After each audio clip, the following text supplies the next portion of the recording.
경제 전문 심층 팟캐스트 이렇다 40회입니다. 안녕하세요. 승입니다. 와, 벌써 한 해가 저물어가고 있어요. 네, 오늘 26일 크리스마스 다음 날입니다. 네. 올 초에 시작한 이렇다가 벌써 40회예요. 오늘로.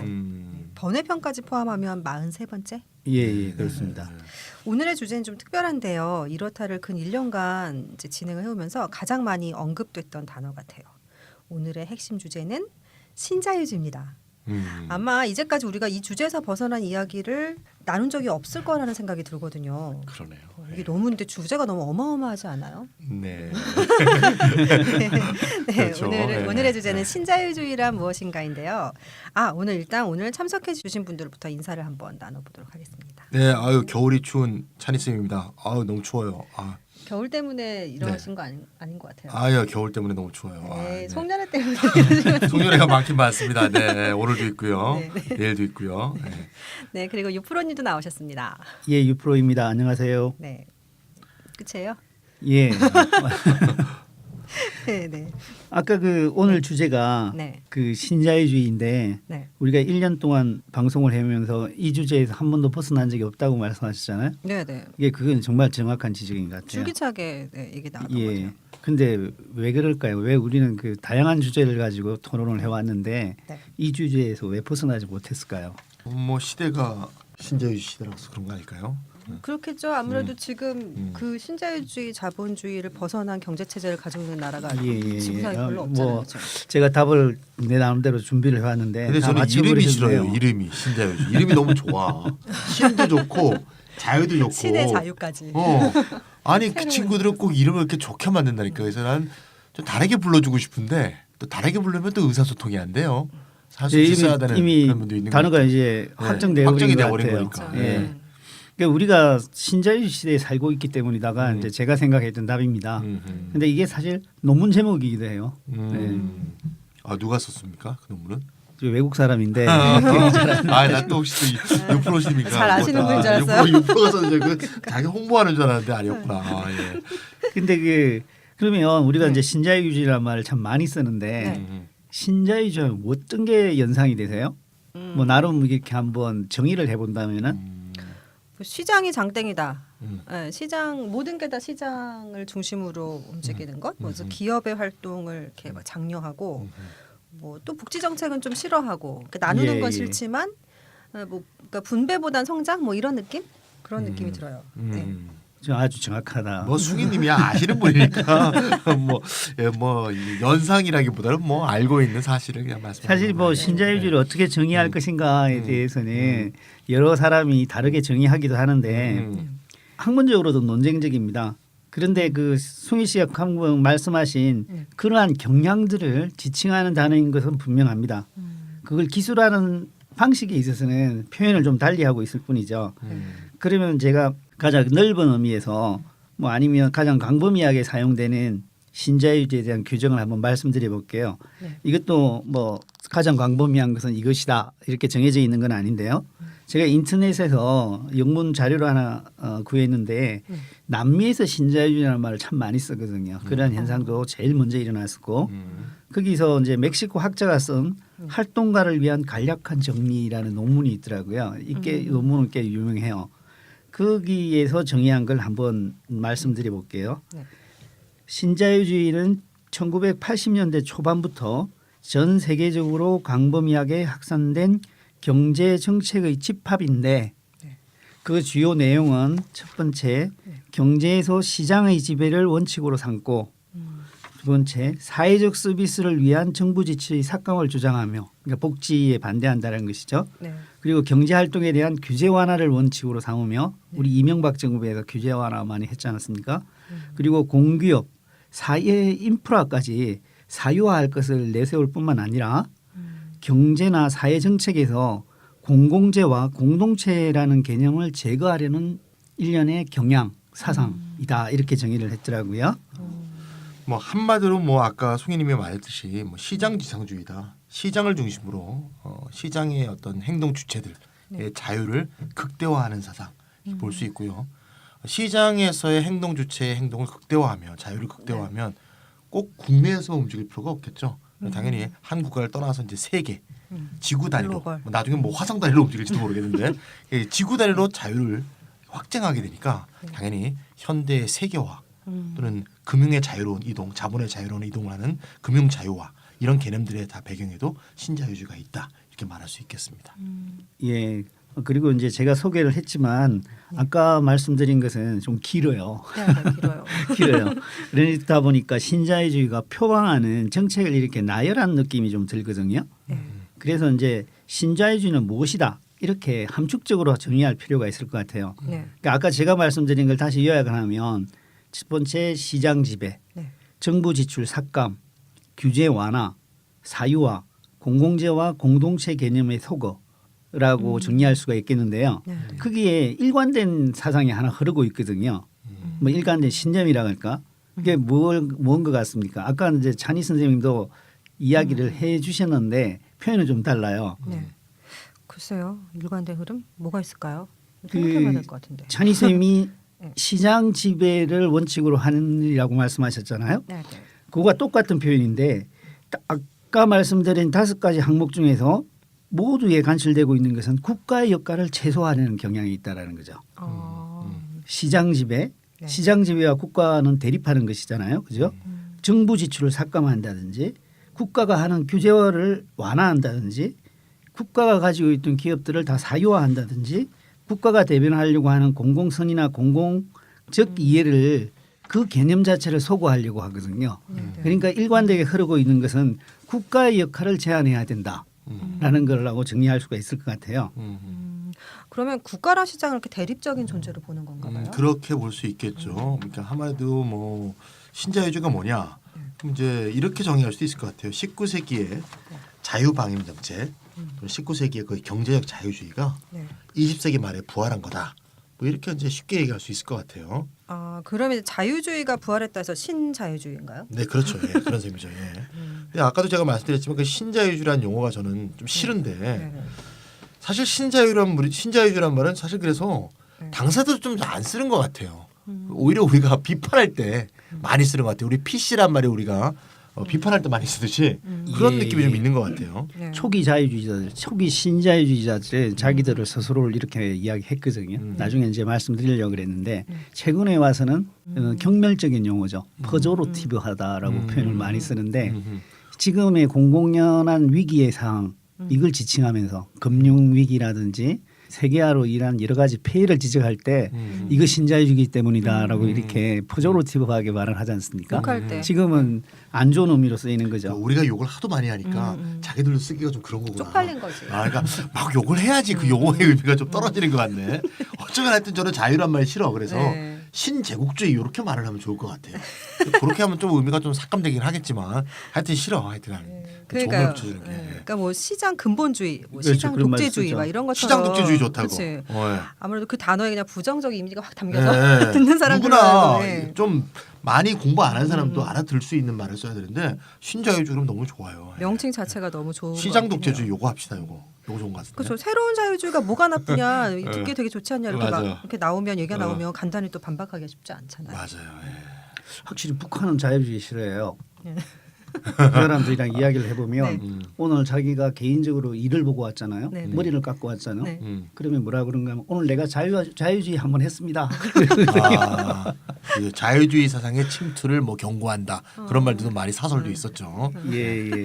그 나라에서 확실히 그게 나쁜 말이군요. 예. 그래서 네. 그런 점이 있는데 사실 신자유주의라고 하면은 네. 그 의원 자체로만 한다면은 네. 한때는 자유주의 사상이 융성했다가 상당 기간 없어졌다가 네. 다시 부활했다라는 의미가 더 있지 않습니까? 그렇죠. 네오리버럴리즘, 신자유주의. 근데 이렇게 생각하면 혼동이 일어나요. 왜냐하면 일반적으로 자유주의는 정치적 자유주의인데 자유와 민주주의를 위한 그것을 신장하기 위한 법적이고 정치적인 개혁을 뒷받침하는 사상이 이제 자유주의란 말이죠. 네. 이런 관점에서만 본다면은 자유주의는 사실 부활할 필요가 없어요. 그쵸. 언제나 옳은 거니까.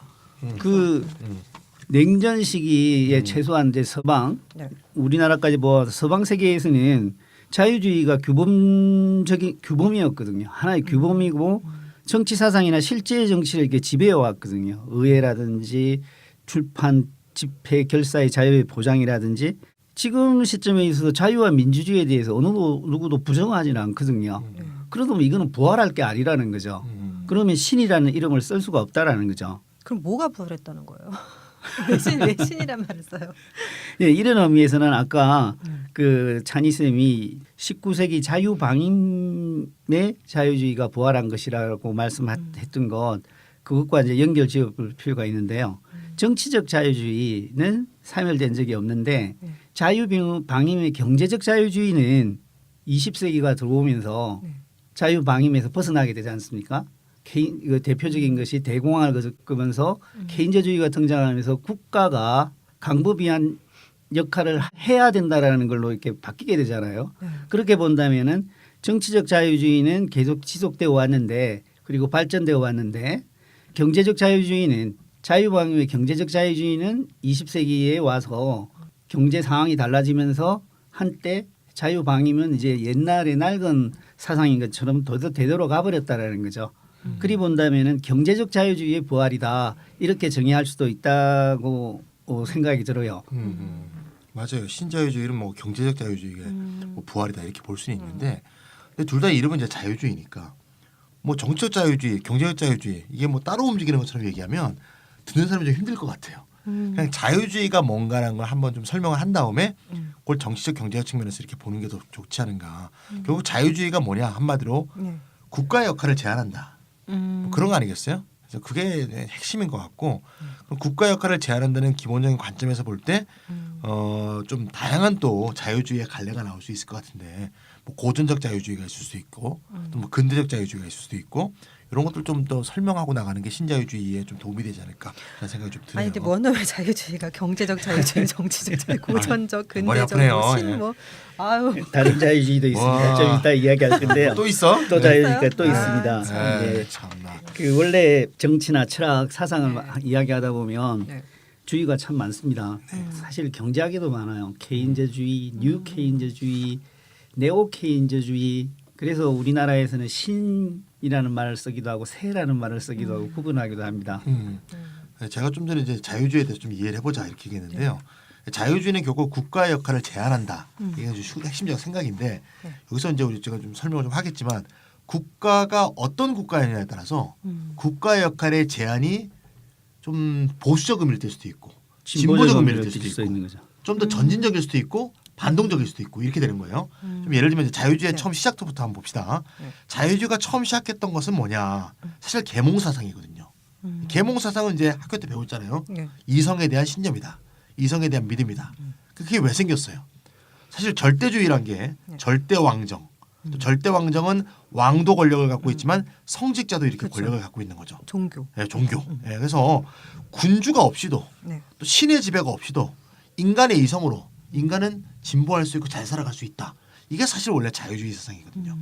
그럼 이때 자유주의가 국가의 지배를 반대한다고 할 때 그 국가는 바로 절대왕정, 절대왕정, 성직자 국가 이걸 사실 말하는 거죠. 봉건 국가인 거죠. 봉건 그죠? 국가로부터 네. 해방이 되는 거죠. 그러니까 자유주의라는 건 따라서 처음 시작은 매우 혁명적인 사상이다. 개인을 국가 사회의 전통적 제약으로부터 해방시키는 것이다. 이런 해방의 사상이었던 거죠. 그래서 인민의 동의를 기초로 해서 선거권을 주고 인간이 직접 투표할 수 있게 하고 세습적 특권, 전통적 제약 이런 걸 이제 반대했던 좋은 사상인 거고 그때 이런 사상을 이제 집약했던 사람이 우리가 한번 다뤘던 아담 스미스가 되겠죠. 네, 경제적 측면에서죠. 네. 그러니까 결국 보이지 않는 소리라는 식의 의미로서 뭔가 이렇게 인간이 뭔가 긍정적인 어떤 방향으로 간다. 알 수는 없지만 이런 것과 사실 그 믿음 속에는 인간의 이성에 대한 믿음, 인간의 합리성에 대한 믿음이 그 속에 있는 거거든요. 예. 따라서 근데 여기 이제 세월이 흐르면서 조금씩 달라지는 거죠. 이제 자본주의가 쭉쭉 성장하면서 19세기가 되지 않았습니까? 네. 근데 원래는 이제 자유주의 사상이라는 게 인간이 개인 자유를 갖고 자기가 열심히 자기 창의적으로 하면 모두 번영하고 잘 살 수 있다. 사실 그런 사상이라고 볼 수 있는데 자본주의가 발전하면서 어떤 문제가 생기냐면 결국 그 자유는 기업만이 갖고 있는 자유로 이렇게 말하면 고착화되는 거죠. 그러니까 기업은 자유롭게 활동하게 되는데 기업이 자유롭게 활동하다 보니까 당연히 기업의 힘이 점점 강화되고 독점화되고 그러게 되니까 사실상 그 기업의 지배를 받는 개인들은 사실 자력으로 번영을 찾아갈 수 있는 자유가 말하자면 없어지는 거죠 오히려. 그러니까 살아서 원래 개인의 자유를 번영시키는 그런 사상이었던 자유주의가 개인의 자유를 옥죄게 되는 제한하게 되는 그런 식의 사상으로 말하자면 반대물, 대립물로 전환됐다 이렇게 볼 수 있고요. 그러다 보니까 이제 인간의 자유를 그러면 어떻게 다시 증진할 것인가 여기에서 여러 가지 생각이 이제 등장하게 되는데 자유주의 관점에서도 새로운 어떤 계파가 등장하게 됩니다. 네. 어떻게 되냐면 너무 이제 기업의 힘 또 그다음에 자본의 힘이 강화됐으니까 네. 국가가 좀 나서서 오히려 이런 자본의 자유, 그다음에 기업의 자유 이런 걸 좀 제한해야 되는 게 아니냐. 그래야 오히려 개인의 자유가 확대되는 게 아니냐. 이런 식의 생각이 등장하게 됐고요. 네. 이런 거를 이제 근대적 자유주의라고 합니다. 그러니까 근대적. 아까 고전적 자유주의는 봉건 국가를 폐지하는 거니까 국가의 긍정적 역할에 대해서는 생각하는 게 아닌 거고요. 근대적 자유주의라는 것은 자본이 성장하는 가운데서 자본의 자유를 제한하는데 국가가 오히려 역할을 해야 된다. 그런 의미에서 근대적 자유주의가 성립됐다 이렇게 볼 수 있고요. 그러니까 근대적 자유주의는 한마디로 정리하면 네. 정부의 좀 적극적 역할이 있어야 된다. 그다음에 사회의 전 구성원에 대해서 사적 소유를 제한하고 공정한 대우와 사회적 후원을 제공하는 데서 국가가 역할을 해야 된다. 이렇게 볼 수 있고요. 뭐 경제학적으로 보면 이제 대공황 이후에 케인즈 이게 이제 근대적 자유의 가장 대변자라고 이렇게 볼 수 있고요. 정부가 이제 경제에 개입해서 완전 고용도 실현하고 개인의 자유를 더 증진할 수 있다. 이런 건 이제 케인즈가 보여준 거고 이것은 이제 정치적으로 대변했던 게 미국의 대통령 루즈벨트다. 이렇게 볼 수 있을 것 같습니다. 그러니까 이제 여기서 큰 흐름을 하나 더 포괄시켜서 이야기를 하면 네. 자본주의가 독점 자본주의로 가면서 문제가 일어났단 말이죠. 여기에 대해서 반대를 하는 경향이 하나는 사회주의로 가버린 거죠. 그런데 자유주의를 수정해서 네. 사회를 이끌어가고자 하는 사람들이 근대적 자유주의로 간 거죠. 그래서 이거는 수정 자본주의의 사상이다. 뭐 이렇게 이야기할 수 있을 것 같아요. 그러니까 이제 고전적 자유주의는 절대 왕정에서 벗어나기 위한 과정에서 등장한 거고 뭐 국가든 정부든 뭐든 간에 개인의 자유를 제한해서는 안 된다. 여기에 그렇죠. 강조점이 예, 있다. 예, 정치적이든 맞습니다. 경제적이든. 예.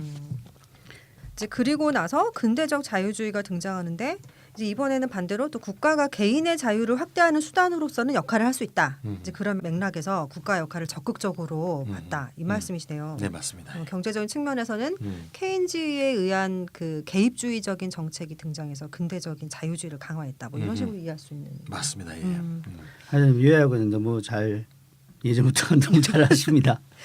그래서 제가 얼마 전에 이것을 준비하면서 논문 하나 읽었거든요. 네. 그 제목이 고전적 자유주의는 어떻게 뉴딜 자유주의로 바뀌었는가 하더라고요. 네네.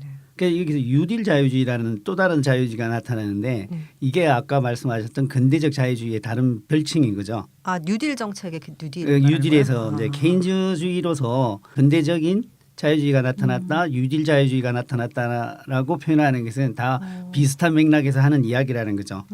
그것은 전부 다 사회의 공정성을 성취하기 위해서는 경제와 사회에 대해서는 일정 정도의 규제 역할을 하는 정부가 필요하다 하는 믿음을 반영하고 있는 거죠. 그래서 고전적 자유주의는 절대 국가에 대한 반대였는데 네. 근대적 자유주의로 오면서는 이제 절대 국가를 다시 수용하는 방식이 아니라 시장의 독점성을 어느 정도 제한하기 위해서 정부를 끌어들이는 거죠. 여기에서는 이제는 절대 왕정이 아니라 근대적인 민주 체제를 이야기하는 거라고 볼 수가 있죠. 뭐 그런 의미에서 이제 뭐 사회적 자유주의란 말도 또 있어요. 아. 하나 또 등장해서 죄송한데 이게 이제 근대적 자유주의하고 비슷한 말이라고 볼 수 있습니다. 그러니까 뭐 근대적 자유주의, 사회적 자유주의 비슷하게 볼 수 있고요. 개인의 자유만 갖고는 오히려 개인의 자유를 옹호할 수가 없고 네. 사회적 정의를 뒷받침을 해야 개인적 자유가 옹호될 수 있다. 이게 이제 사회적 자유주의 생각이라고 볼 수 예, 있고요. 그렇죠. 개인의 자유는 음. 사회적 정의를 필요로 한다. 이게 이제 사회적 자유주의가 표방했던 구호 같은 거죠. 그러니까 시장의 실패란 말도 이제 뭐 경제학에서 많이 쓰는데 네. 시장이 제공할 수 없는 거, 시장이 제공하고 있지 못한 뭐 의료라든가 교육이라든가 여러 가지 사회 보장적 측면을 정부가 해결하는 거, 이게 정부의 정당한 역할이다. 그래야 공동체의 선하고 개인의 자유가 잘 조화될 수 있다. 이렇게 봤던 거고요. 뭐 사회적 자유주의 정책은 이제 2차 대전 이후에 많은 자본주의 사회에서 치닫됐다고 볼 수가 있어요. 그러니까 보통 중도파, 중도 좌파 이렇게 이제 볼 수 있고요. 쉽게 얘기하면 이제 미국의 민주당, 루즈벨트가 대표했던 민주당 이게 이제 사회적 자유주의 대표다. 우리나라에서도 이제 민주당이 더불어민주당이죠. 사회적 자유주의와 가장 가까운 정당이라고 볼 수가 있고요. 중도파 중도좌파로 본다면 이제 흔히 사회민주주의라고 그러잖아요. 네, 예. 삼인주의. 사회민주주의에서도 삼인주의. 좀 네네. 우파, 사회민주주의 중도파 이런 사람들이 사회적 자유주의라고 볼 수 있고요. 사회민주주의도 좀 좌파는 좀 더 이전에 사회주의라든가 막수주의하고 좀 더 예, 실현성이 예, 예. 강하다고 볼 수 있죠.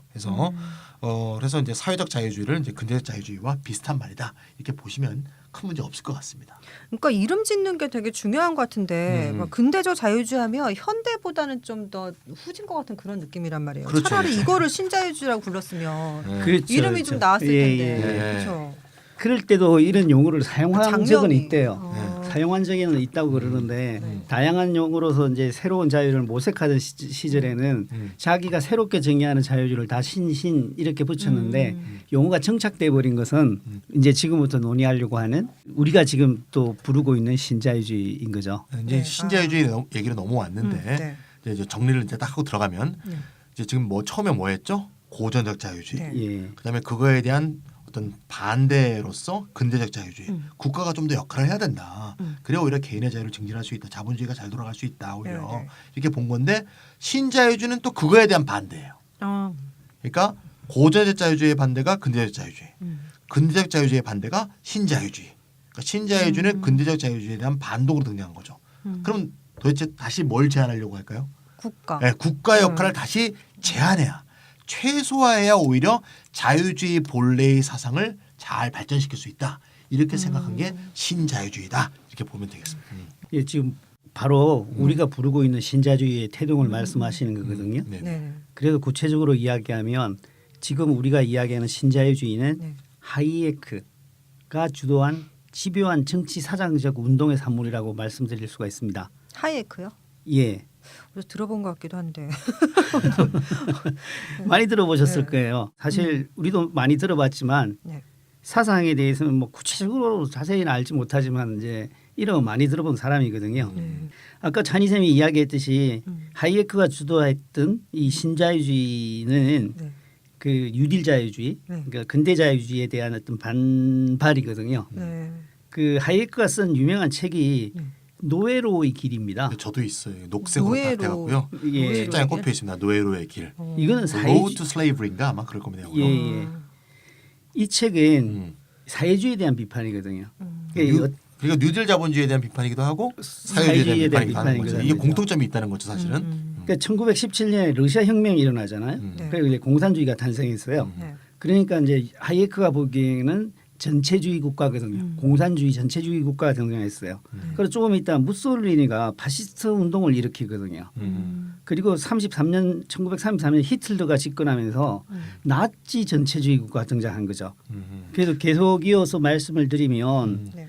공산주의의 등장, 무솔리니의 파시즘, 나치즘의 등장이 이제 일어났단 말이죠.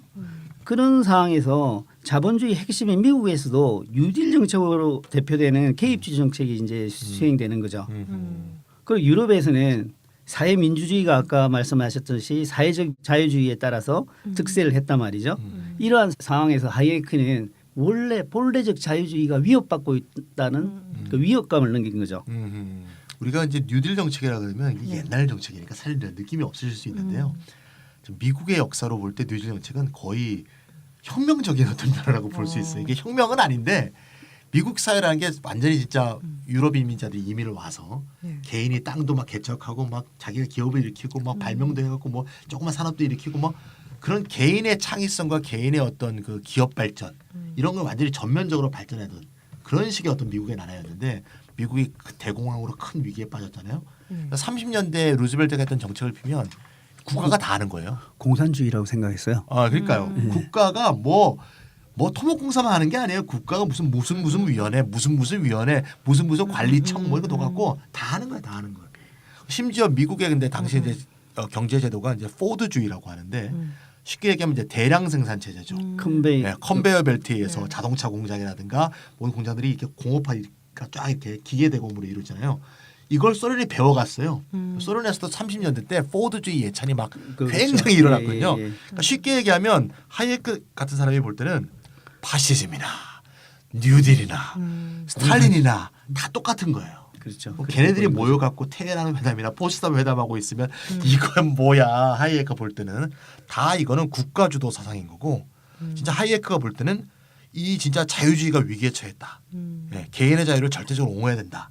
이런 신자유주의 운동이 필요하다. 이런 생각을 하게 되는 거죠. 너무 도매금으로 한꺼번에 퉁쳤네 하이에크가. 예. 정말 참 제가 볼 때도 다른 것 같은데. 그러니까 이제 그때 그렇게 보였던 이후에는 아까 말씀하셨듯이 대공황이 참혹한 자본주의가 멈췄다고 생각을 했거든요.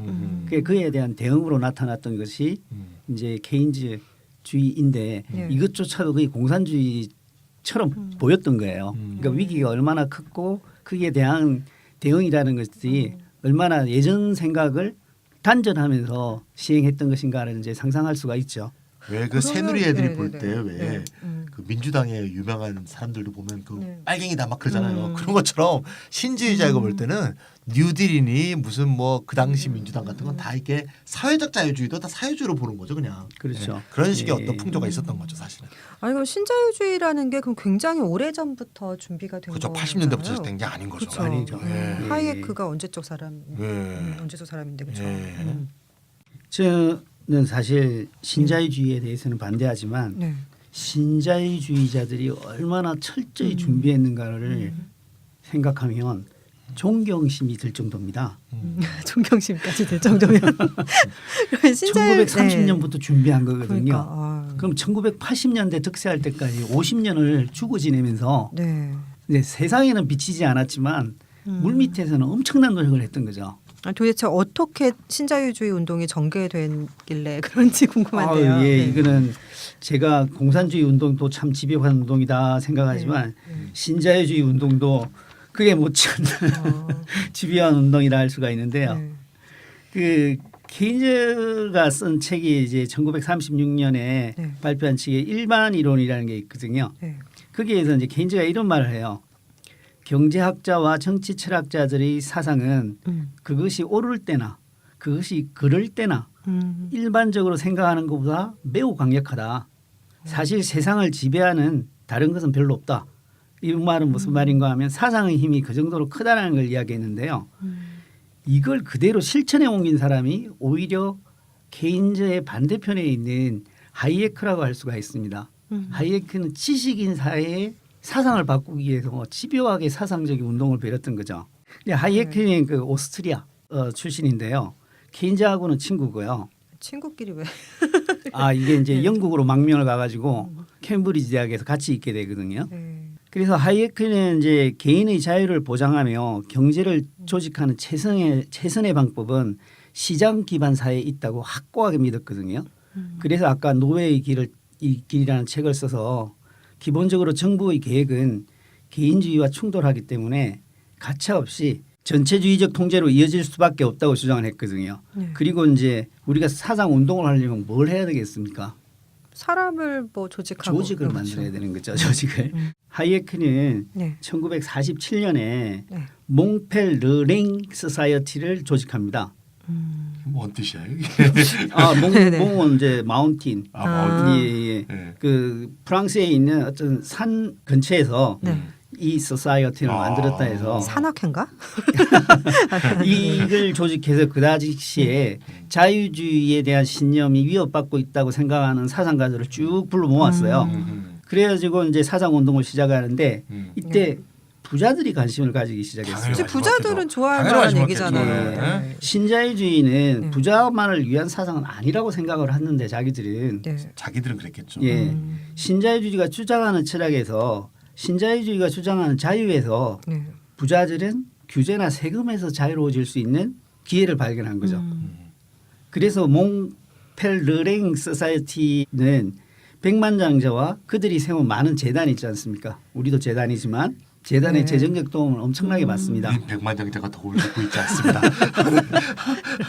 그래서 이제 애들은 잘 알아. 네. 어. 똘똘해. 똘똘해. 하이에크가 다시 이제 어. 미국으로 간단 말이죠. 네. 미국으로 가서 신자유주의적 환대서양 네트워크를 구축해요. 아, 환태평양이 아니라 환대서양이에요. 환대서양 네트워크인데요. 네. 이게 신자유주의 인터내셔널이라고 부를 수 있어요. 신자유주의 인터내셔널. 인터내셔널. 네. 사회주의 인터내셔널만 있는 게 아니라 네, 네. 신자유주의 인터내셔널을 하나 조직을 한 거죠. 어. 근데 여기서 이 주의 깊게 봐야 되는 것이 학자들만 불러 모은 것이 아니에요. 기업인, 그리고 우리가 사실 학문적인 세계에도 영향을 가장 많이 미치는 집단이 어디겠습니까? 언론인입니다. 그렇죠. 네. 우리 조선일보 이번에도 사설 하나 써버리면 그렇죠. 정부 정책을 바꿔버리잖아요. 지금 우리 TV조선, JTBC 영향도 받죠. 그쵸. 우리가 사실. 그리고 활동가들, 네. 뭐 여기는 어버이연합까지도 포함시킬 수도 있을 것 같아요. 시장주의 활동가들, 네. 그리고 이데올로기 기업가라고 번역할 수가 있는데 뭘 것 같습니까? 연구소를 경영하는 사람들, 이런 사람들을 다 이렇게 한 네트워크에 직결을 시키거든요. 그리고 이제 다양한 사람들이 여기에 참가했는데 네. 많은 이제 백만장자 후원자들은 이 네트워크 사람들이 운영하는 연구소에다가 돈을 대규모로 지원을 해줬어요. 헤리티지재단 많이 들어보셨죠? 네, 이것도 그 중에 하나이고요. 공화당의 사실 뭐 예. 탱크탱크 중에 하나죠. 미국 기업연구소, 경제문제연구소 등등에 많은 자금을 지원합니다. 그리고 시장주의 이론을 하는 대학에도 아주 많은 지원을 해줘요. 그것이 대표적인 게 시카고 대학과 이제 버지니아 대학이라고 할 수가 있죠. 이렇게 되면서 유럽의 신자유주의 흐름, 하이에크가 원래 출발했던 유럽의 신자유주의 흐름하고 미국의 시장주의 경제학이 결합합니다. 이러면서 하이에크와 힘을 합친 사람이 실제로 힘을 합친 사람이 누군가 하면은 프리드만 통화주의자의 창시자인 프리드만이거든요. 그 프리드만이 아주 열정적으로 활동하게 되는데요. 이론적으로도 활동하고 실제 액션으로 활동하게 되는데 이때 이론적으로 많이 시장을 합리화시키는 이론들이 많이 발전하게 돼요. 미국에서요. 그게 우리 지금의 미시경제학에 그대로 실려가 있죠. 공공선택 이론이라든지 합리적 기대 가설이라든지 그래서 미국의 시장주의 경제학과 유럽의 신자유주의적 사상이 1950년대와 60년대에 미국에서 결합을 한 거죠. 그래서 꾸준히 자유의 세상이 올 것을 기다리고 있습니다. 치밀한 놈들이에요, 아주. 근데 이게 이제 전개가 되면서 네. 신자유주의 사상이 좀 더 거칠어져요. 레지컬해져요. 하이에크 같은 경우에는 네. 독점이 형성되는 것은 정부가 규제해야 된다는 것까지는 주장을 했거든요. 그런데 프리드만으로 가면은 네. 독점이 효율성에 대한 보상일 수 있다. 독점도 옹호를 하는. 독점도 옹호를 하는 걸로 나아가게 되는 거죠. 그런데 이 사람들 특히 네. 시카고 학파들이 그 신경을 썼던 반대했던 독점이 뭔가 하면 노동조합이에요. 노동조합이 노동공업을 독점하고 있다는 거죠. 여기에 대해서는 또 비판을 하는 거죠.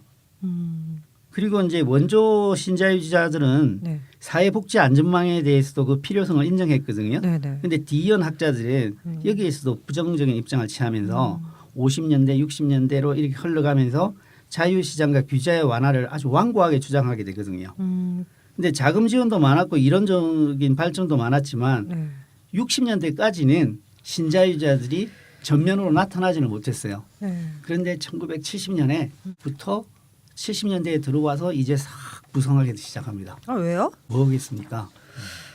뭐가 안 좋은 일 있었나? 네, 뭐 우리 사회책에 나오죠. 스태그플레이션의 발생. 네, 스태그플레이션은 이제 스태그네이션하고 인플레이션이 같이 발생하는 거죠. 그러니까 경기는 침체하는데 물가는 오르는 뭐 그거 맞습니다. 맞죠? 예, 예. 그래서 이제 스태그플레이션이 발생한 것 자체가 네. 케인즈주의를 난간에 빠뜨렸고 왜냐하면 이제 케인즈주의 입장에 따르면 네. 물가하고 경기 침체, 그러니까 이제 인플레이션하고 스태그플레이션은 역의 관계에 있거든요. 동시에 발생하면 안 되는 거예요. 그러니까 네네. 실업이 줄어들면 즉 경기가 좋아지면 물가는 물가 오르는 거고, 실업이 늘어나면 즉 경기가 나빠지면 물가는 내리는 거고, 그러니까 서로 역으로 움직이는 거죠. 네. 근데 물가도 오르고 실업도 오르니까 아, 이게 사실 케인스주의의 기본 원칙이 흔들리게 되는 거죠. 아. 그래서 케인스주의자들은 이제 원래 이제 필립스 곡선이라고 이제 이런 서로 간의 역의 관계를 표현하는 그런 이론이 있는데요. 그래서 정부가 이제 경기와 물가를 이제 미세 조정할 수 있다고 보는데 이런 전제가 사실 역사 과정에서 깨트려 버린 거죠. 예. 사실 1967년에 아까 말했던 통화주의자의 창시자인 프리드만이 유명한 연설을 했는데 네. 이때 스태그플레이션에 대한 예언을 어느 정도 해요. 그리고 스태그플레이션이 일어나게 되니까 네. 지지를 거봐라. 확 받게 그쵸. 되는 거죠. 그러니까 이제 사실 우리가 1940년대부터 신자유주의 사상이 운동적으로 다 준비가 됐지만 네. 사실 당시 유럽이건 미국이건 사실은 사회적 자유주의가 사실 미국이나 유럽을 대변하고 있었다 보니까 국가가 엄청나게 개입을 하고 있었고 신자유주의를 정책적으로 완전히 만개할 수 있는 상황적 조건이 안 되고 있었던 거죠. 네. 근데 이제 드디어 프리드만이 기다리던 시대가 딱 온 거죠. 1970년대 딱 그렇죠? 그래서 그때 프리드만이 했던 말이 이런 말입니다. 네. 멋있는 말인데 당신들이 변해야 할 시간이 되었을 때 네. 대안은 이미 준비되어 있었다. 물 들어올 때 노졌구나. 그렇죠. 노전이. 물 들어올 때 노는 거죠. 그치. 이미 노를 그게 딱 진짜 갖고 중요한 있다. 거죠. 정말 좋은 말. 네. 상황이 이렇게 되니까 이제 신자유주의 뜻을 같이 하던 언론인, 정책 조언가들 이런 사람들이 이제 물 만난 거죠. 물 만난 네, 거죠. 그치. 뭐 그래갖고 신자유주의 처방이 그냥 전 세계에 쫙 퍼지게 되는 거죠. 그렇게 해서 이제 미국의 레이건 대통령 영국의 대처만 막 당선이 되면서 네. 세상이 바뀌기 네, 시작한. 그게 이제 만개고요. 거기서 네. 약간 전부터 이미 시작이 돼요. 어. 70년대부터 이제 스태그플레이션이 벌써 일어나니까 그래서 이제 레이건 바로 직전에 미국의 민주당의 지미 카터, 그렇죠. 그다음에 영국의 대처는 이제 보수당인데 네. 그 직전에 노동당의 칼라 수상 때 어. 신자유주의가 치태되기 시작하고 음. 이제 그를 이어받아서 음. 이제 공화당의 레이건 이제 제대로 신자유주의를 이제 추진할 수 있는 네. 정통 세력인 거죠 말하자면. 그다음에 영국의 보수당의 대처 이런 애들이 이제 집권을 하고요. 다 1979년에서 80년 사이입니다. 그래서 이제 미국과 영국에서 이제 만개하게 되는 거고. 근데 사실 뭐 처음 도입은 이제 오히려 재밌는 건 미국의 민주당, 영국의 노동당 정부터 처음에 채택되기 시작한다. 그러게요. 볼 수가 있습니다. 민주당의 카터, 노동당의 칼란 수상 그러면 상대적으로 좀 왼쪽에 있는 사람들이지 않나 생각이 드는데 네. 아니, 신자유주의는 시장 중심주의에다가 우파잖아요, 그렇죠? 근데 어떻게 민주당과 노동당이 먼저 받아들였대요, 그거를? 납득이 안 간다. 예, 그거는 네. 케인즈주의가 등장했을 때 네. 완전히 우리는 경제를 장악할 수 있다라고 확신을 가졌었어요. 그래서 파인 튜닝 할 수 있다. 미세 조정할 수 있을 정도로 믿었단 말이죠. 그런데 스태그플레이션이 일어나면서 정책적으로 완전히 무너져 버린 거죠. 멘붕했구나. 멘붕에 네. 빠져버린 거죠. 그러니까 자기들의 정책적 기반이 무너져 버리니까 네. 좌파까지도 어. 시장주의를 수용할 수밖에 없는 상황이 일어난 게 된 거죠. 그러니까 위기가 와도 정주를 잡아야 되는데 여기서 대안, 저게 준비가 안 돼 있었던 대안이 거죠. 없는 거죠. 아까 예, 했습니다. 준비가 안 돼 있었던 거죠. 그래서 이제 레이건과 대처가 이제 권력 잡으면서 그 다음부터 이제 우리가 잘 아는 얘기인데 이제 부자를 위한 감세했죠. 노동조합은 이제 당연히 탄압하고 뭐 영국에서 탄광 노조 같은 파업이 있었을 때 대처가 경찰을 투입해서 강력하게 진압합니다. 강력하게 강철 대처했죠. 네. 강력하게 네, 대처했던 그걸 규제 완화하고 네. 사유화하고 최근에 이제 유명한 이제 켄 로치가 네. 칸느 영화제에서 대상 탔던 영화 나 다니엘 블레이크라는 영화가 지금 개봉하고 있죠. 거기에도 보면 이런 규제 완화 사유화가 영국의 노동자들을 어떻게 가난과 빈곤에 빠뜨리는 게 잘 나오는데요. 그리고 이제 아웃소싱을 하고 네. 공공 서비스에도 민영화를 해서 경쟁 도입을 하고 이런 식의 이제 이른바 신자유주의적인 경제 조치들이 벌어지고요. 이제 세계적으로도 이제 IMF라든가 세계은행, 그다음에 WTO 등을 통해서 신자유주의가 전 세계로 확산됐고요. 그러다 보니까 이제 대안을 갖고 있지 못했던 이제 중도 좌파들, 뭐 이제 민주당이라든가 미국의 영국의 노동당이라든가 대륙에는 보통 사회당들이죠. 네. 이런 식의 이제 중도 좌파들도 대안이 없는 상황에서 신자유주의를 받아들여서 걔네들도 신자유주의 정책을 펼치는 이런 식의 상황이 발생하게 되는 거죠. 근데 저는 신자유주의가 또 더욱에 더 빠르게 확산된 거는 냉전의 붕괴의 영향도 상당히 크다고 맞습니다. 생각합니다. 예, 그렇죠. 이제 대처나 레이건의 집권이 1980년 이제 전후로 이루어지잖아요. 냉전의 붕괴는 90년대 초반인데 냉전은 이념적으로 자유시장 대 계획경제의 대립이었지 않습니까? 그렇게 인식되었지 않습니까? 실제 어쨌든. 그런데 소련 붕괴, 동구권 몰락으로 자유시장의 승리로 확실히 모든 전 세계 사람들에게 각인이 돼버린 거죠. 사실 서구 좌파의 생각은 좀 황당합니다. 그러니까 서구 좌파로서는 상당히 황당해합니다. 왠가 하면은 공산주의권의 실제 경제하고 자기들이 주장한 거하고는 사실 내용이 상당히 다른데 공산권의 붕괴가 서구 사민주의자들까지도 그 이념적으로 타격을 받게 만들었거든요. 도매금으로 넘어가는 거잖아요. 그렇죠. 그렇죠. 어떤 극단적인 형태가 몰락하니까 네. 정도는 약하더라도 비슷한 지향성을 가진 집단들도 함께 큰 타격을 받아버렸던 것이죠. 뭐 최소한 대중적 인식에서는 그랬다라는 거죠. 그러니까 뭐 사상적인 흐름에서는 이제 그렇게 볼 수 있고요. 좀 더 이제 실물적 흐름에서 본다면 사실 1970년대 중반부터 해서 신자유주의가 처음 도입되고 80년대 때 만개되면서 사실 신자유주의도 위기에 빠질 수 있는 상황으로 사실 접어들고 있었는데 그때 91년에 동구권하고 공산권이 다 몰락해 버리잖아요. 그리고 중국은 깊숙이 세계 시장으로 진입하고 그러니까 사실상 새로운 시장이 창출됐죠. 저임금 노동력에 의해서 자본이 굴러갈 수 있는 새로운 자본의 투자처가 생겼죠. 그러니까 신자유주의 이데올로기에 딱 맞는 그런 경제 환경, 실물적 환경이 생겨버린 거죠. 그러니까 1990년대에 오히려 신자유주의가 98년 세계 위기가 발생하기 전까지 오히려 드라이브를 딱 달고 급발전할 수 있는 그런 상황이 91년 이후에 오히려 마련됐다. 그 마련된 볼수 거죠. 있다고 예, 보시죠. 실물적으로도 그렇다는 거죠. 뭐 운칠기삼 이런 건가 봐. 그렇죠. 그래도 신자유주의 그룹이 그 오랜 시간에 걸쳐 준비를 해놓고 있었다는 게 저는 눈에 띄거든요. 탄탄하게 준비를 해놨으니까 어쨌든 간에 그런 기회를 또 잡지 않았을까 하는 생각이 들어요. 대안을 준비한 거죠. 대안. 그렇죠. 자기들만의 네네. 대안이겠지만. 예, 그래서 제가 처음 시작할 때 신자유주의의 그 끈질긴 노력에는 존경을 표할 정도라고 말씀을 드렸던 거죠. 그러면 그 신자유주의 시대로 접어든 그러니까 이제 1980년대부터 지금까지 이건 어떻게 평가할 수 있을까요? 그 케인즈주의는 1970년대 스태그플레이션으로 그 이제 한바탕 이제 그러니까 쇠락했잖아요. 그리고 전후 자본주의 황금기를 가져왔다는 예. 점에는 이제 뭐 큰 의의를 제기하지 않는 것 같은데 신자유주의가 2008년 위기로 시장 근본주의적인 정책 기조가 한계에 봉착했다 이렇게 또 말이 나오잖아요. 그럼 그런 위기는 또 케인즈주의도 맞이했던 것 같은데. 네. 근데 일단 1970년대에 스태그플레이션하고 2008년 위기 이후에 계속되고 있는 현재 위기를 네. 같이 볼 수는 없을 것 같아요. 그러니까 1970년대도 이제 스태그플레이션, 뭐 5.1 파동 이런 게 일어나면서 그 상당히 정책적인 기존의 정책적 사고를 뒤흔들어 놓기는 했지만 지금의 위기하고 다른 게 곧 회복을 했거든요. 10년 그렇지만 지금은 10년이 이제 2008년 위기로부터 10년이 지났는데 회복이 아니라 더 깊은 침체로 빠져들고 있습니다. 그래서 사람들이 이제 대부분 대공황에 비교하고 있거든요. 사실 이탈리아 경우는 대공황 때보다 더 깊은 경제 침체에 빠져 있습니다. 그러니까 물론 이제 위기를 정부 정책만으로 다 돌릴 수는 없는 것이겠지만 신자유주의적 정책의 폐해라는 것은 정말로 심각하고 왜 또 이것이 심각한가 하면은 세계화가 이루어지면서 전 세계의 그렇죠. 문제로까지 확산돼 있다는 거죠. 그러니까 1970년대 스태그플레이션이 발생하면서 신자유주의가 대두될 때만 해도 그게 제일 큰 경제 위기라고 생각했어요. 근데 지금 와서 보니까 그 정도는 그건 뭐 경제 위기도 아닌 거죠. 사실 따지고 보면. 그리고 좀 다른 각도에서 한번 본다면 신자유 시대 때도 경제 성장이 이루어지긴 이루어졌어요. 근데 그전 아까 고도 성장기 40년대 말부터 70년대까지 초반까지는 하고는 그보다 훨씬 느리거든요. 그래서 경제 성장이 느린데도 불구하고 아주 급속하게 성장한 부분이 있어요.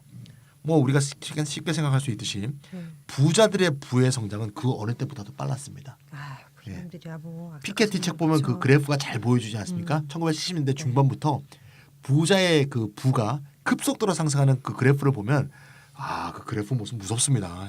그만큼 이제 소득과 부의 불평등이 그만큼 빠르게 악화됐다는 거죠. 사실 그 이전에는 소득 분배가 이제 좀 사실 완화돼 왔거든요.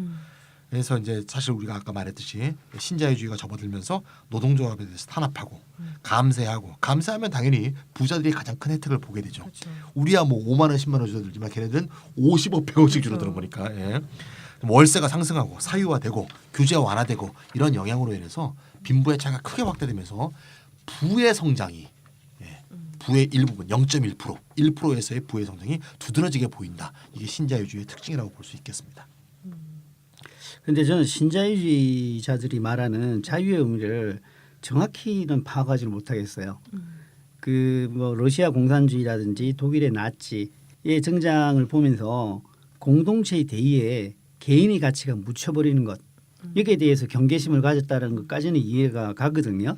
근데 하이에크도 미국에서 쭉 살아왔었는데 그 뉴딜적 자유주의와 그리고 서구의 사회민주주의와 사회자유주의 뭐 그 나치의 국가사회주의 전체주의를 왜 동일시했는가에 대해서도 조금 의심이 가고요. 그런데 이제 신자유주의 정책이 가장 먼저 실시된 나라는 칠레입니다. 칠레의 아헨데 정권이 들어섰었는데 그것을 무너뜨리고 들어선 정권이 피노체트 정권이거든요. 70년대 초반에. 거기에 피노체트 정권에 시카고 대학에서 공부한 경제학 박사들이 쭉 배치가 돼요. 그리고 나서 완전히 이제 칠레에 한정된 것이었지만 신자유주의 정책을 펴거든요. 그때 이제 하이에크가 칠레를 방문합니다. 그래서 방문해서 한 말이 자유주의 없는 민주 정권보다 자유로운 독재 정권을 선호한다라는 말을 하거든요. 이게 뭔 말이에요? 그러게 말이죠. 그러니까 왜 제가 여기에 의심을 가지냐 하면 하이에크가 그렇게 간단한 사상가는 아니거든요. 그러니까 그냥 이데올로그라고 표현하기에는 사상적 깊이가 있는 사람이거든요. 근데 이 부분은 제가 아직까지 잘 파악을 못 하겠어요. 제 생각에는 그 피노체트가 군사 쿠데타로 이렇게 무너뜨린 정권이 그 유명한 이제 아엔데 정권인데 아엔데 정부는 이제 아엔데는 이제 사회당이고요.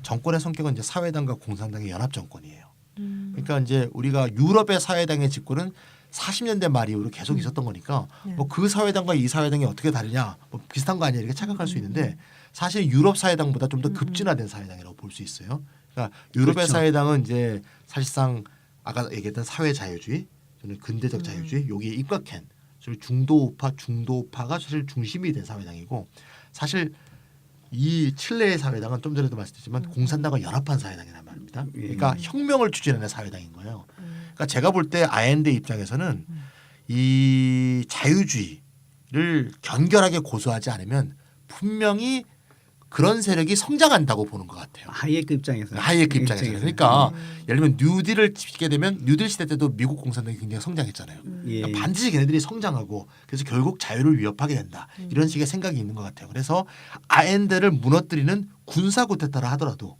이게 그런 성장을 그런 세력의 성장을 막아준다면 의미가 있다. 왜 우리나라 왜 어버이연합도 사실 민주당을 혐오하는 이유가 그러면 종북적발이 큰다. 뭐 이런 식의 얘기 아닙니까? 자기들도 사실 종북이 아닌 걸 알 거예요.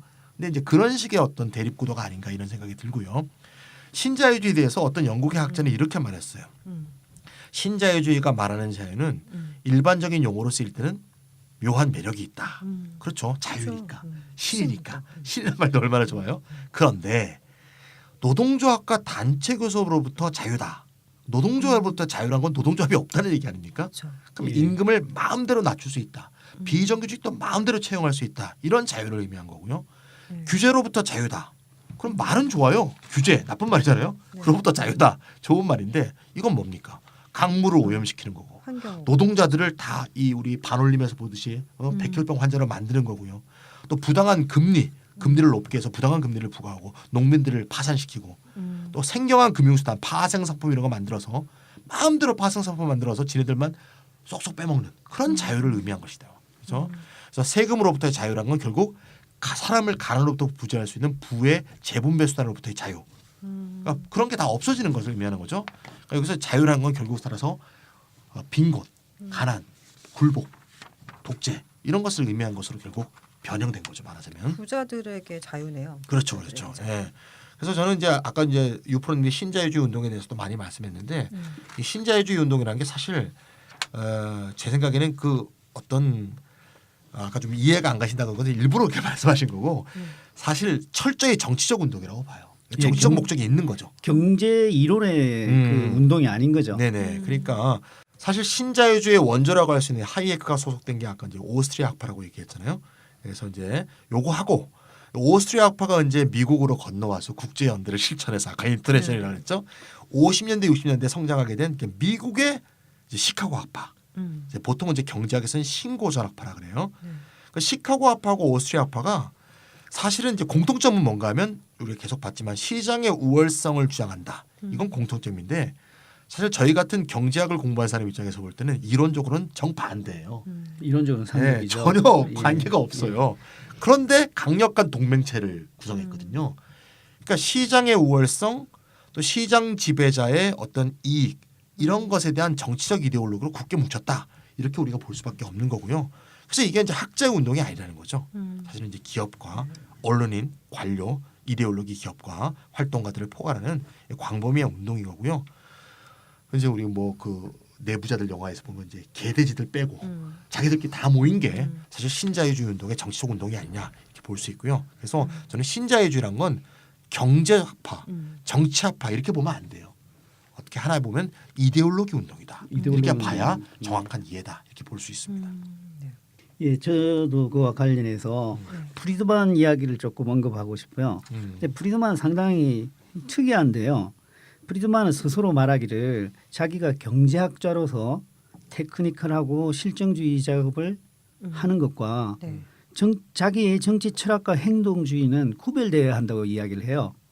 왠가 그 어떤 식으로 이야기하는가 하면은 그의 연구, 경제학적 연구는 엄격한 실정적 검증에 대해서 열려 있다. 그러니까 이론적으로 변할 수가 있다. 그런데 자기가 생각하는 시장의 선이라는 나의 생각은 매우 강한 정치적 믿음이기 때문에 이것은 변하지 않는다라고 이야기를 하거든요. 그러니까 자기 이론하고 사실 하이에크 이론은 상당히 다르거든요. 근데 정치적 신념만에서는 이제 같았던 거죠. 여하튼 신자유주의는 이제 운동 자체로는 모범이 될 만한 정치 운동입니다. 그 신자유주의 역사를 다룬 책을 이번에 좀 읽어봤거든요. 네. 그 책에서 저 The Masters of Universe라는 책이 있는데 우주의 주인? 그러네요. 세상의 주인? 우주의 대가들. 우주의 대가들. 들인데 그 우주까지 저자는 이렇게 썼거든요. 네. 우주의 기운을 받았죠. 그 새끼들. 이러이러한 모든 이유 때문에 신자유주의 기획 프로젝트에는 경애를 표할 만한 것이 있다. 적어도 최초의 단계에서는 그것은 명확한 행동 계획을 가진 사상가와 활동가들의 일관된 네트워크에서 고치된 독특하고 혁신적인 철학이었다. 그리고 그들은 참을성 있고 지속적이었다. 하이에크가 쓴 노예로의 길은 결국 권력으로 가는 길이었다. 사실 우리나라도 보면 말이죠. 그 계속 기업들이나 재벌들이 자유경제원이라든가 그렇죠? 이런 식의 이데올로기 기관에 계속적인 지원을 하잖아요. 사실 그러한 지속적인 정치 운동을 걔네들도 사실 하고 있는 거죠. 예. 또는 사실 역사 운동이나 국정교과서 운동에도 계속적인 그런 지원을 하는 게 이런 미국에서 성공했던 또는 유럽에서 성공했던 이런 신자유주의 운동을 한국에서 거대한 정치 기획으로 이렇게 뿌려박아야 된다는 생각이 매우 강한 것 같아요. 한국 기업들은 더 유능한 것 같아요. 그 정경련과 한국경제원 같은 데서 이상한 방향으로 나가니까 또 끊어버리지 않습니까? 자기들이. 아까 왜 프리드만이 경제학자로서의 테크니크라고 실증주의 작업인 것과 별개로 그러니까 자기는 시장이 선이라고 한다는 거는 정치적 신념이라고 예, 말했잖아요. 그러니까 경제학자 입장에서는 두 분 다 경제학과 나오셨잖아요. 그러니까 그 경제학자들은 그 시장에 대한 어떤 자부심이나 뭐 그 시장을 이렇게 절대적으로 이렇게 생각하는 그런 게 있나 보라고. 그래서 그런 거 아닌가? 예, 그렇다고 생각합니다. 경제학 사실은 책의 대부분이 사실 시장에 대한 신고전압파 얘기. 경제학 내용이죠. 예, 사실상. 근데 이제 뭐 이런 우리 유프로처럼 강력한 이제 케인스주의자라고 볼 수 있는 유프로님이 볼 때는 좀 시장의 실패라는 장만 크게 보이죠. 시장의 실패가 한 장이에요. 경제학 교과서에서. 근데 그게 크게 보이는 거죠. 아 이게 중요한데 이러면서. 예. 네네. 신자유주의는 2008년 금융위기로 그 파탄을 맞이했다. 파탄이죠, 네네, 파탄. 그걸로 네. 귀결했다 이렇게 하셨잖아요. 그러면 그거에 대한 대안은 혹시 제시가 된 적이 있나요? 저는 그런 얘기를 별로 못 들은 것 같아서. 예, 그 신자유주의의 승리는 반대로 뭐 진보진영, 뭐 그러면 중도 좌파적인 의미에서 수정자본주의를 생각했던 이제 서유럽식 의미에서의 좌파 그들의 이제 실패라고 할 수 있는데요. 자유 방인 경제학이 1929년 대공황으로 딱 무너질 때 네. 케인즈 이론이 딱 준비되어 있었거든요. 그리고 70년대 케인즈의 수요 관리 정책이 무너졌을 때 신자유주의는 50년 동안 준비해 오고 있었거든요. 그런데 2008년 신자유주의는 실패했는데 네. 대안이 없어요. 대안이 없다 보니까 죽은 유령과 같은 게 이제 아직도 떠돌아다닙니다. 이 현재의 위기에 대한 대응 방책을 신자유적 기조에서 찾고 있거든요. 시장 완화도 그런 거죠 사실은. 시장 유연화, 노동시장을 유연화시킨 바람에 소득이 분배가 악화되고 그래서 경제 위기가 심화되었는데도 우리 노동 개혁하자 그러지 않습니까? 노동시장 개혁을 하지 않으면 위기에서 못 벗어난다고 이야기하거든요. 대안이 준비되어 있지 않은 거죠.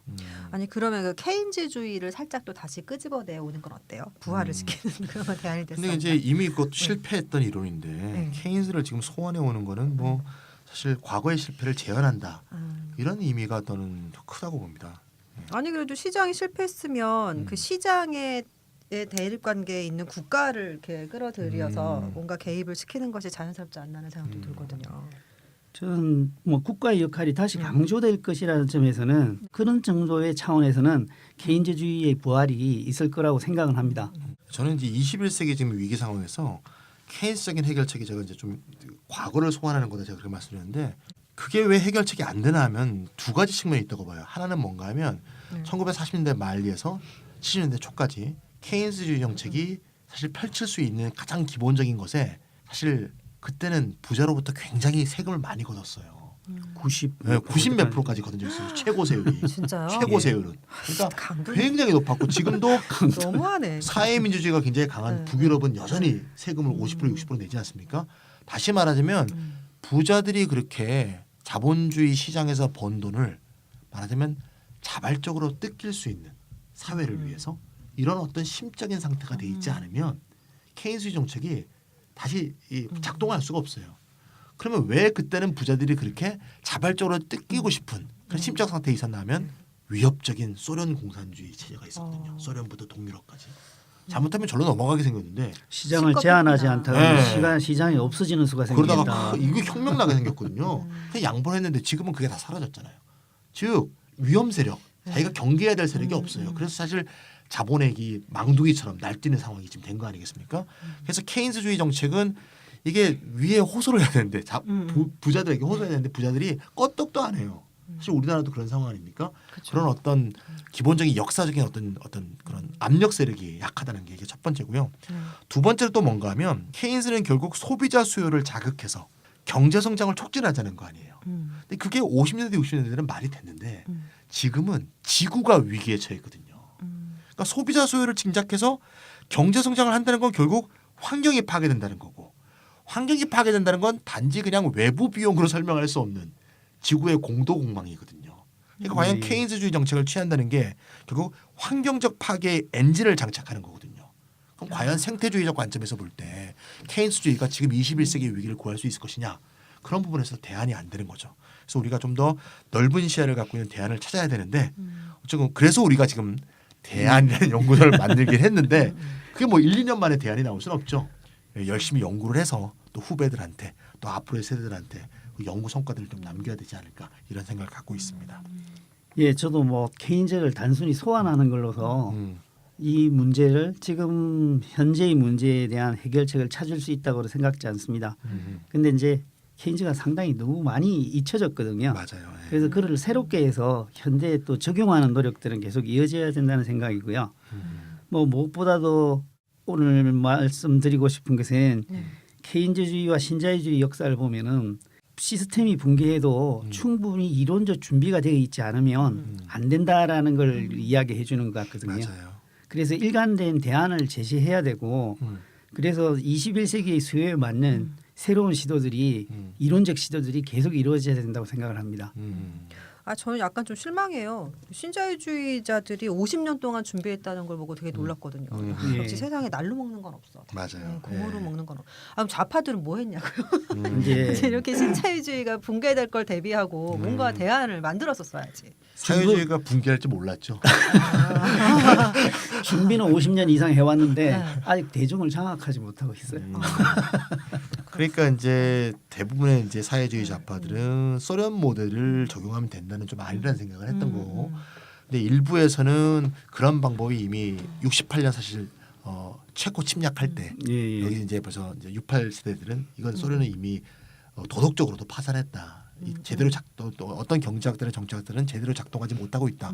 이런 이제 위기들을 보면서 사실 다른 대안들을 찾아야 된다는 생각을 하는 흐름 중에 하나가 사실 우리가 많이 얘기했던 기본소득도 그런 흐름 중에 하나죠.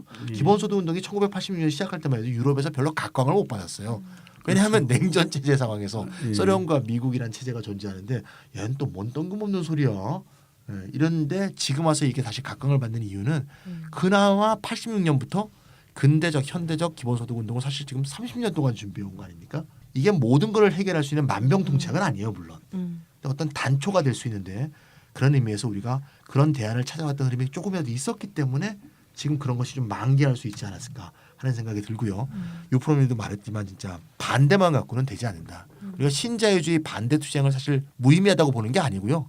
그렇죠. 신자유주의 반대 그런다고 해서 이게 문제가 해결되는 게 아니라는 거죠. 어떻게 하자는 그 거냐. 이유가. 네, 그래서 투쟁도 하면서 우리가 대안을 만들려는 노력도 함께 해야 되지 않는가 하는 생각이 듭니다. 네, 우리나라 상황에 그러니까 좀 적용을 해본다면 지금 사실 뭐 박근혜 대통령의 탄핵은 사실 기정사실화 됐잖아요. 헌재에서도 뭐 그렇게 될 거라고 말들을 하는데 그 이후에 대해서 생각을 해보면 맞습니다. 사실 뭐 어떻게 해서 정권 교체가 돼서 뭐 집권 여당이 바뀐다고 해도 지금의 이런 뭐 소득 격차, 뭐 노동 시장의 어떤 그 막 유연화로 그러니까 이어지는 여러 가지 정책들이 과연 이렇게 뭔가 정리가 될 것인가 하는 생각은 좀 의구심이 들긴 하거든요. 맞습니다. 더 심각한 어떤 위기에 네. 봉착할 수가 있겠죠. 네, 오늘 신자유주의에 대한 이 방대한 얘기로 이야기를 시작해서 좀 이야기를 나눠봤는데 이게 끝마무리는 좀 껄쩍지근하네요. 네네. 뭔가 개운한 맛이 대안을 없어요. 그 대안이 준비 안 돼 있으니까. 그렇죠. 네네. 근데 이제 대안을 준비하는 노력들을 우리가 이렇다 계속 이어 나가도록 하죠.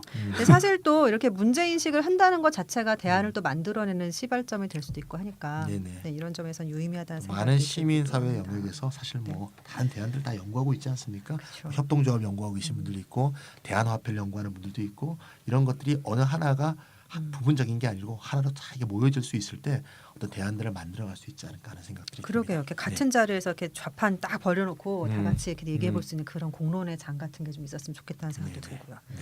네. 와 크리스마스 다음 날이에요. 크리스마스 어떻게 보내셨어요? 크리스마스인데 그 크리스마스 외에는 그 Last Christmas 라는 네네. 노래가 있었어요. 네네. 그걸 부른 사람이 죽었죠 지금. 아, 12월 25일 날 죽었습니다. 진짜요? 그래요? 웸이라는 그 그룹을 했던 조지 마이클이 그래요? 예. 나 라스트 몰랐지? 크리스마스처럼 딱 크리스마스 날에 죽었습니다. 그래서 마치 자신의 죽음을 예언한 것 같은 이런 생각도 드는데 저는 그게 크리스마스 때 제일 받았던 제일 큰 기사가 아닌가 하는 생각이 드네요. 예, 저는 뭐 기독교인이 아니라서 조용히 주말을 보냈습니다. 네, 저는 24일 날 알바를 해서 만신창이가 돼서 저도 병원에서 24일 알바를 날은 했는데 광장에 못 나갔습니다. 네, 네, 몸이 안 저도. 좋아갖고 아. 목도 아프고 막 그래갖고 저는 친구들한테 엄청 욕 먹었어요. 네, 또 독감 환자들 한 진짜 한 100여 명 본 것 같아요. 진짜. 네. 군기 빠졌다고 말이에요. 예, 빨리 나와라고 그래갖고 계속 또 나가야겠죠. 예. 1월 달도 근데 있고. 인플루엔자가 유행이라 좀 걱정이 되네요. 많은 사람들 그래서 이번에 네, 굉장히 그 전염성이 높다고 예, 마스크 해서요. 쓰고 나가도록 합시다 우리. 예. 네, 그렇습니다. 이제 이번 주 지나고 나면 더 추워진대요. 예. 몸조심들 하시고요. 네네. 안색이 되게 안 올해 좋으시- 마지막 인사도 해야 되겠네요. 그러네요. 올해 예. 마지막 방송이 되겠네요. 네, 1년 동안 이렇다 했는데 네. 예. 우리가 40회? 아니다. 네. 이번 주에 한 번 더 녹음을 하지 않습니까? 그런가요? 녹음은 한번 하네요. 네. 한번 더 하는구나. 그때 네, 인사 네. 들어가죠. 예. 네, 네. 헷갈렸다. 네. 예. 네, 청취자 여러분들 건강 조심하시고요. 네, 다음 주에 또 뵙겠습니다. 네, 다음 주에 안녕히 다음 계세요. 주에 뵙겠습니다.